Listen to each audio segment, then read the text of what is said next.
Can you talk about multimedia design, right, or multimedia animation? How did that come about? Why did you get into that? I was very interested in photography, and I was looking up to particularly commercial photography, and that was something that it was like a dream, like to be a photographer.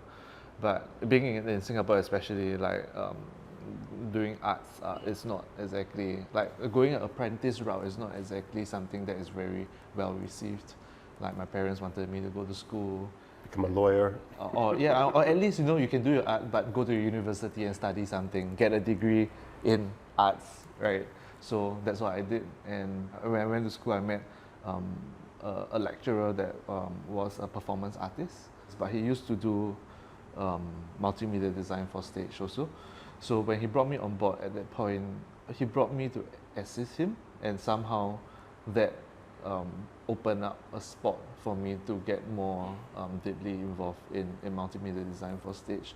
So, but I didn't work as much with theatre than I did with dancers. I think at that point of time, there was a trend whereby dance was using multimedia as like interactive, like performance stuff, like sensors on dancers' body, or like there's camera tracking and the visuals like move. But over time, I think I started to be more interested in using multimedia when film sensibility and multimedia design on stage started to come together, because I was very inspired by this like multimedia artist called Anthony McCall. Like he does a lot of projection as light sources, like moving beams and like volumetric like projection like design. And I started being more interested like in using multimedia like that way in abstraction. So I moved away from recognizable visuals into something that you can feel by using multimedia that is abstract, like usually through haze. So like I like the emotive quality of making light physical in a space, and how it augments the dancers. And actually there was a lot about me experimenting with how can I augment space so that the dancers are led by light, changing the boundaries they are within, and how it evokes emotions that works in conjunction with like the dance performance that is improvised. So the dance wasn't choreographed. The dancers are constantly reacting to how the light is moving. So I wanted to take a different lead. So that was actually a piece that I kind of created in collaboration with the choreographer. So I have a set language for like the dancers, like they can move a certain way. I know the feeling that I want them to move according to the music, but the way the space was augmenting was something that I was augmenting live. So I have knobs that was changing the direction of the walls, or like the lines in the dance. Like for example, if a line pass, the dancers need to jump over it. So I have a set of rules. Or like if the walls appear, the dancers can't touch it. Or like they need to interact. Like maybe it's like cells that they can put their hands up, but they cannot walk through it. So that was towards the end, like my exploration of multimedia was in that kind of realm. But I mean, I kind of exited like the space a little bit to focus more on what I'm doing right now, which is like more film based. Yeah. But it's fascinating what you're saying, because basically the transition really went into three-dimensional space when you were adding haze into the multimedia designs and stuff, right? Yeah. Wow, that's incredible. I don't know how it is here, right? So when you were talking about classical stage lighting and adding multimedia, the way I mostly know it from the classical ones is you've got your projection screens, you've got your actors or your dancers, and then you're basically just using light to augment the dancers. But what it seems like is you were actually going 180 degrees in the other direction. Like you're using the light and letting then the people walk within that, no? But that really was towards the end of me like doing multimedia. Like I think at that point of time I was a little bit bored with like multimedia as being projected on surfaces and just like having visuals, because I think there's always a disjoint, like as much as the multimedia might be interactive with maybe when the dancers move, the projection like on the screens like move like a certain way, but there was no physical engagement, and that was the biggest issue that I had. When you watch a dancer move, you could feel the energy of the dancers, but when you have that visual, it always just looks like a backdrop because there's no kinetic energy in, like, no matter how fast or how dynamic that visual is, there's never physicality to that projection surface, and I wanted to be more involved in having that physical feeling when audience watch, or when audience are part of a space where my design can give the audience the same kind of physicality that that dancers can give to the audience. So how do I physicalize my design that the audience can actually be part of or like interact? Yeah. So how did you do it? Which it's actually like what Anthony McCoy has done. I mean, but a lot of his designs were static, like they were just volumetric, like spaces, cones, or like beams that people can like interact. But taking that same inspiration, making it dynamic, and putting dancers, so like it almost is like a dance between the dancers and multimedia, like going, and the audience are not seated, they are part of a space, so that they can also move and like experience like the feeling of being in a space like this. It was very experimental. It was never staged like in a large like scale, but it was an ongoing exploration that I had for a while. Like, yeah. So what was the switch to not let the audience walk in your art, but actually then to say the audience stays sit, but I take my camera to go into that spaces that you're creating, right? Because that's the shift then. Moving from that, I think then the way I like now, there's always a theatrics in the way I like. So my lighting is not very naturalistic in general. My lighting style is not very naturalistic in general, but like, especially when I do music videos, like that same sensibility still applies on how do you make light dance to accompany like the musician or the music, or to accent it, like how do you move it in a way where it's a fine balance between being too loud and being a dynamic dance with the musician, for example. Yeah, there's still an interest in trying to physicalize like the feeling of light. Yeah. Which is the hardest thing, right? Because light isn't visible if it doesn't touch the objects. Yeah. So yeah, you gotta create this physicality. How does that work for you now when you're lighting a scene? I mean, how do you go about it in terms of, you know, creating this physicality of it?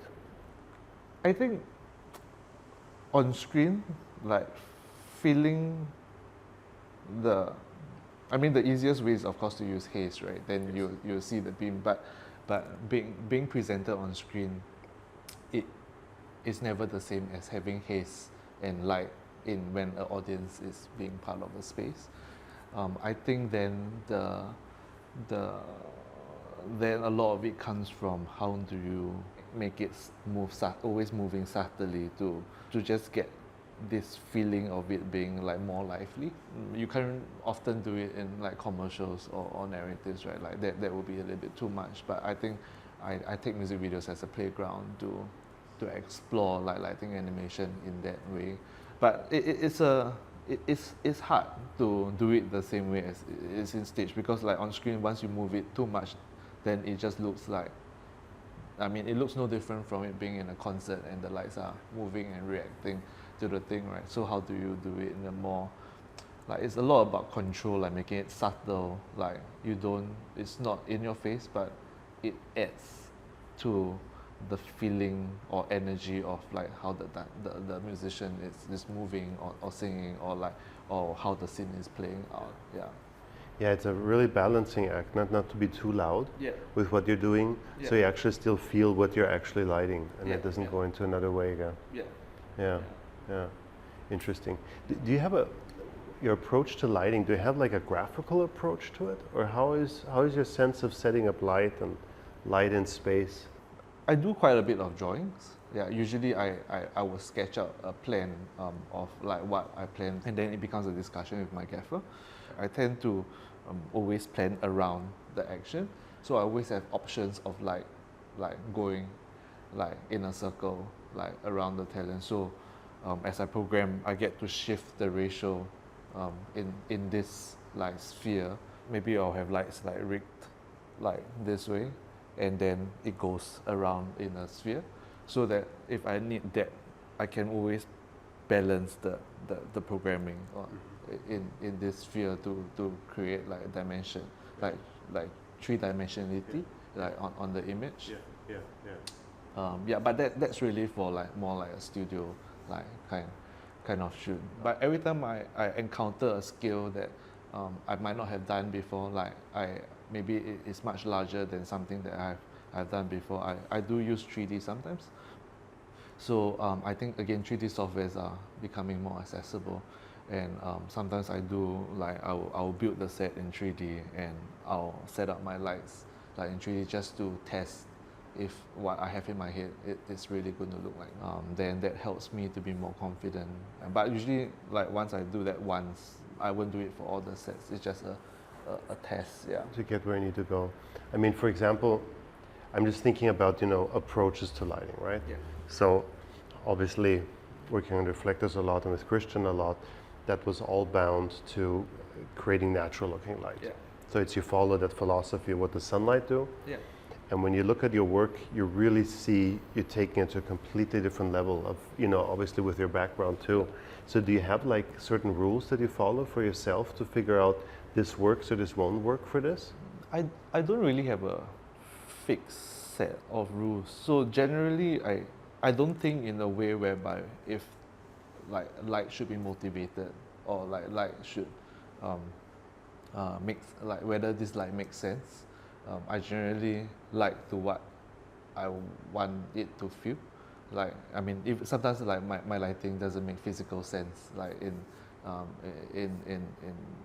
real world logic or context, right? I mean, I've been trying to explore different ways. How can you like instead of just diffusing a light, like how do you keep the punch of the light but just keep breaking it like out? But that is still quite conventional, I guess. Like there's a practice that some people like constantly do. I mean, the difference I noticed that in some of your works, and I thought the difference really is that you're not just graphically breaking it up. Yeah. It's actually a rhythm that you're creating. Yeah. Like there's it sounds maybe too much, but it's like a music you start to hear. It's because there is a certain the way this stuff happens. Yeah. Could you agree with that? Is the rhythm to it important to you? I mean, back to that sphere thing, right? Or like it coming around. I tend to build my lights one by one, but that slows me down quite a bit sometimes. Like turning on one light and I start to break it up, and then I add another, I break it again, I add another, I break it again, and to me that was my way of like trying to create like depth or like a certain like gloss that I'm interested like in.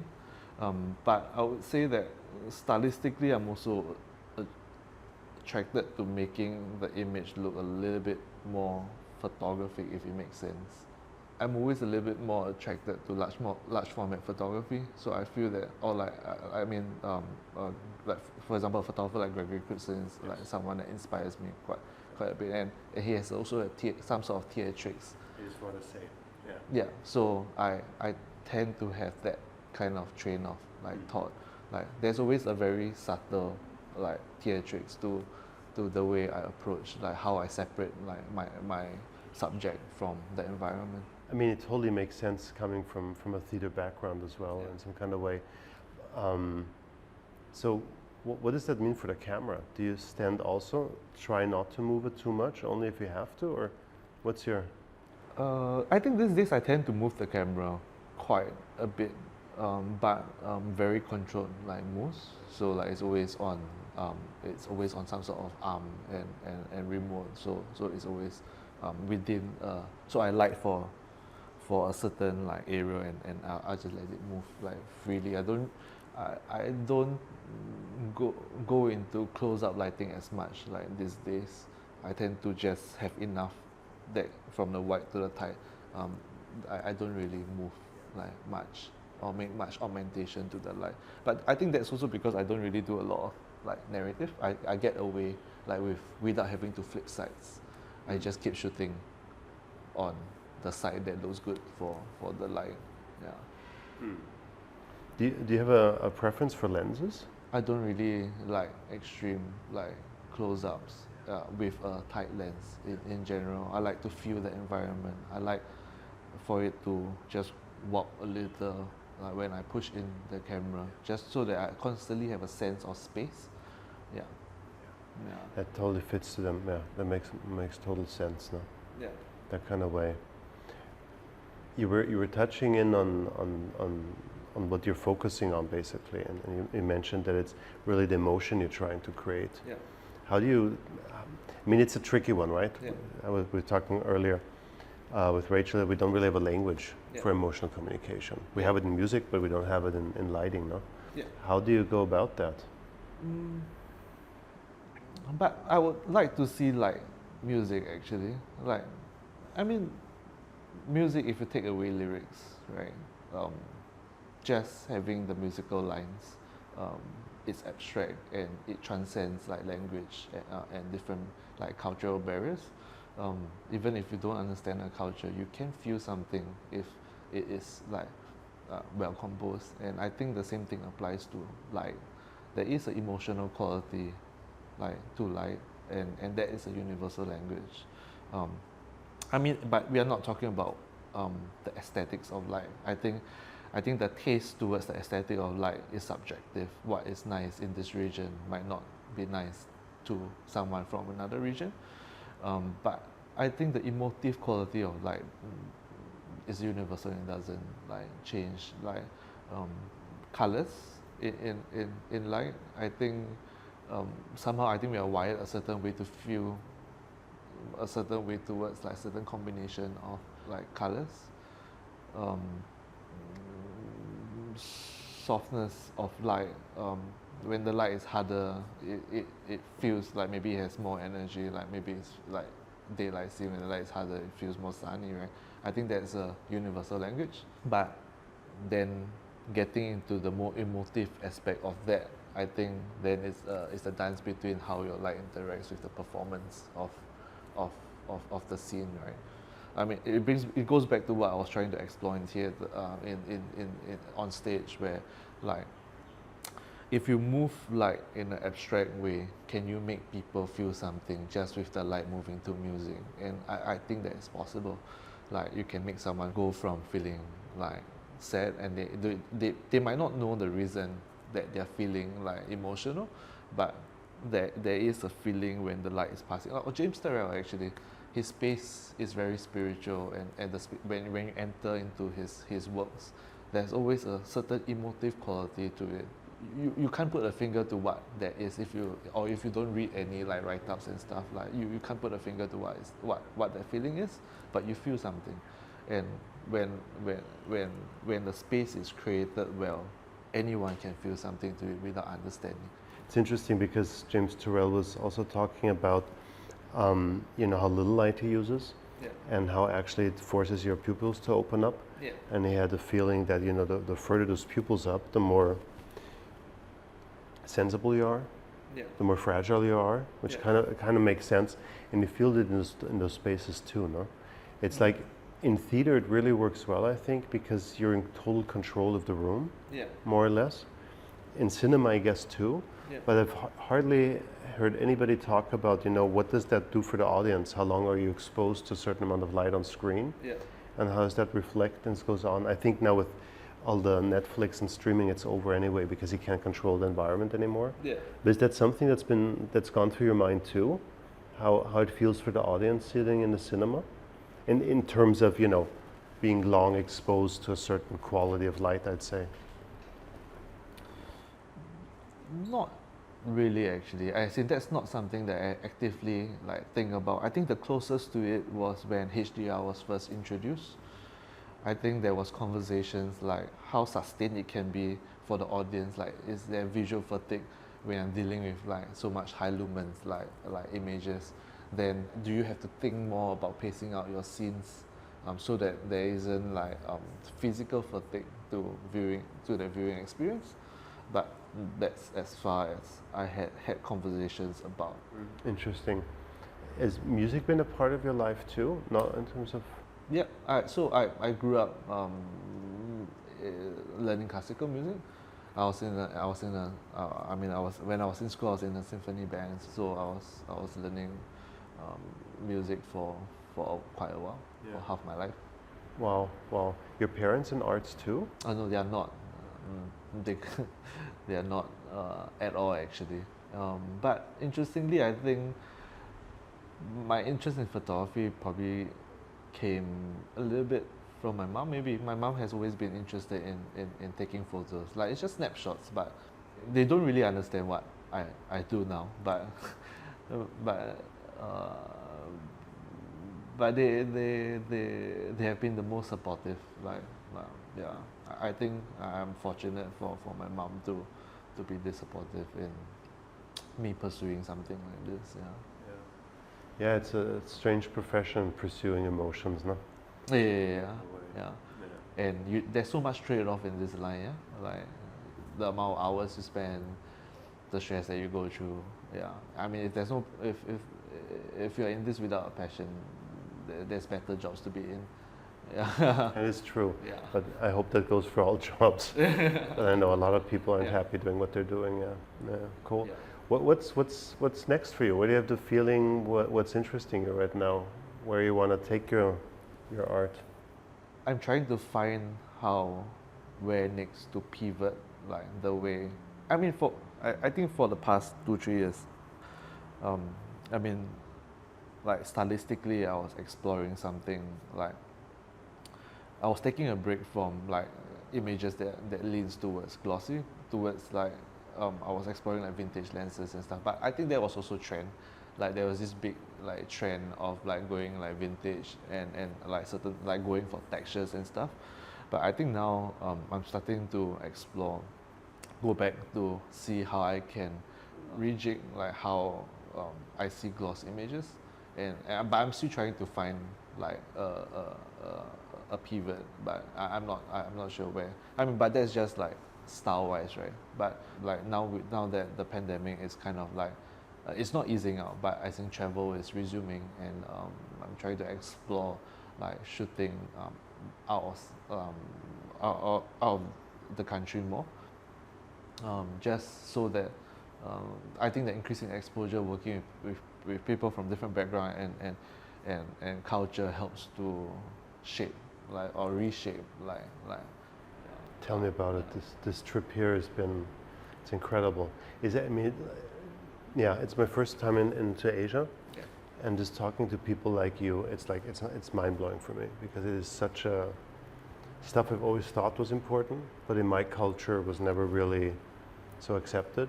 And it seems over here there is a But what are some actually? The connection between emotions and light. Yeah. I think is something that people tend to go away from. The intricacy of how to create spaces, and how precise these are. And I've seen this with a lot of work from movies from here, and also just in the workshops talking to you afterwards. It's like just the amount of level of precision. Yeah. It's always a question of why is there precision there, right? The one thing's the craft. Well, I see this and I'll just copy it. Yeah. But the other thing is the focus, and I feel talking to you now too. It's the precision of focusing on which emotions you want to go for and where you're heading, and you see this automatically in your images, right? It's just, and as you say, that emotion only comes out if there is precision, and if there is a method to it. Like you said earlier, like I set up certain rules. A DP I was working with, it took him like 60 or 50 years into his work to figure out how important those rules actually are, to set those up. Like, I don't know, like with Christian, it was like, there are 3 windows, and we were doing a close-up, and there were 4 highlighted spots in the glass. He said, it's one too many. There are 3 windows here, so we're going to have 3 spots, right? Yeah. And first, when you hear, they think that guy's crazy, right? Of course, there's a 4th spot because we need a light to do the fill light, right, or something like that. Yeah. But when you start to follow down that path, and you accept that these are the rules, suddenly a level of precision and emotional quality comes in that I've never ever seen before. Being messy doesn't make precision, no? Yeah. Do you have the feeling that your work resonates in your culture? That that's something that fits? No, actually. So the thing is, I think I'm always a little bit of a rebel. I don't know. Like I'm an outside person. Like or even in this industry, like I'm always sitting a little bit on the outside. I think, like rules that I don't follow or like practice that I don't follow, and it doesn't help that I didn't really like rise up like through the ranks when you have someone that goes in and like how he feels like lighting and not follow rules. I think there was a lot of ruffling of feathers. I mean, it took a while to stabilize like that, to gain to allow people to understand why I'm approaching like things a certain way. The methods that I go for is not like common, like not as common, but I think it's now it's getting more accepted. Like for example, like even something like introducing of like programming in lights. Like when that was first introduced, it was always like thought of as like it being troublesome or complicated. Like, why are you complicating a shoot? I turn on my HMI, I put some diffusion, I put some ND, done. You know, it's why are you? Well, but actually, I think that's the other thing to talk to talk about for programming is that I think like the interesting thing about programming yourself is that it feels like you're color grading on set. So you have all these light plays, you're shifting your ratio, your contrast, your color mix between your warm and the cool or proximity of colors.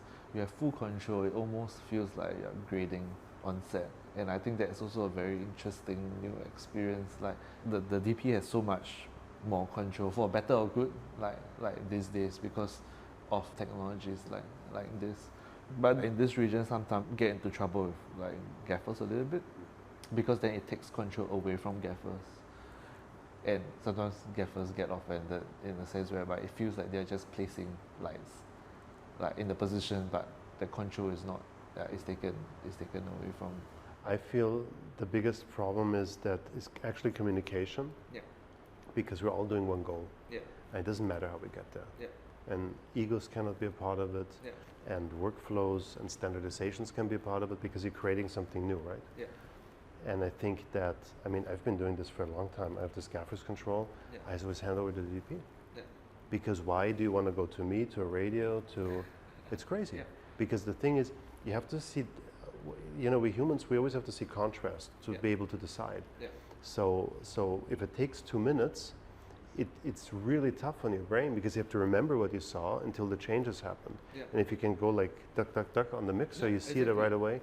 And I think it's incredibly, it increases the quality of the work to do it like that. Yeah. It's intuitive control, finally, right? It's like putting the paintbrush back in your hand, and not being a painter and standing back and waiting for people to paint your picture, no? Yeah. Especially in the ability to zero light. So like you can always just turn off to refresh your eyes, come back on, turn off half of it to see what it's doing, turn back on the other half. Like you can start looking at your ratios in a much more precise like manner to just fine tune like it. Yeah. And I think that still remains the job of the gaffer. You know, it's our job to get into your brain to understand what you want to do. Yeah. And it is still, even with handing over the mixer, it's still a collaborative process, because if I understand what you're doing, I still can offer ideas, and I still can say, why don't we put this light a little further over? Maybe this will fit better, right? Yeah. And that just really helps them. Yeah. But it's yeah, the egos were never good for humans. To put that in there, that doesn't help.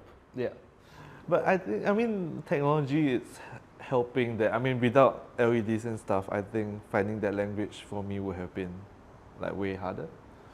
Yeah, like with just HMIs or like tungstens, I don't know, like that sensibility or like that image or the style that I have been trying to develop, it would not have been possible without LEDs. Right? It's yeah. So it's actually contributed to the technology development, I guess. It's interesting. I've never gone in. I never had the chance to do it on a film, but I think on LEDs, I mean, obviously brightness, we're fighting as much as we can to get it brighter, and the other end is always the color spectrums. Yeah.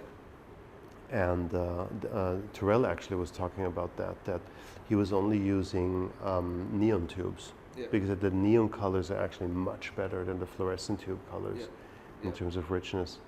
But I think that's a little bit similar to, so I mean, I enjoy working with colors like quite a bit, right? I always feel that LEDs,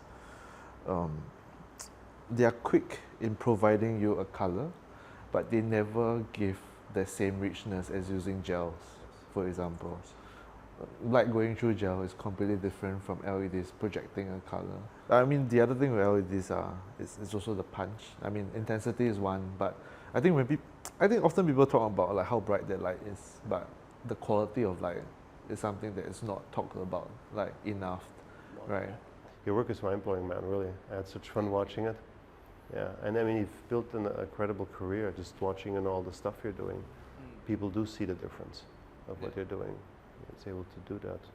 Yeah, I'm still trying to find a new language. Yeah, I mean, if you could see a style, I mean, to me, I think that's not like then that's the time for me to pivot. Like I mean, I always believe in not staying still. Like once you have done like a style, or like once you feel that you have done, I think it's about pivoting to something else. Take the sensibility with you, but move on to like something like different. Yeah. I think it has to be constant evolving process. It can never stop. Yeah. Because it's like this inner child, right? You have to keep exploring and being interested in things. And I think the next big step is definitely not a tool. It's really what can we now, because you know, film, we always were trying to replicate naturalism, right? Yeah. And now with all these tools we have now, I really think that the next step is more into abstractness. It's my hope, at least. And that's what I see, you know, in those works too. It's like not about what you've been doing. It's not about, you know, this is the way light has to be. Look, this is what the sun does. This has to be this way. Yeah. Because this is always only a starting point. Because it always comes back to how do you want to feel, right? Yeah. And with the work you're doing, I really feel that there's I see a new path there somewhere that you've taken. It's totally exciting for me to see. Yeah. Yeah. Yeah. But I don't know where that path is leading now. We'll know when we sit here in 10 years. Let's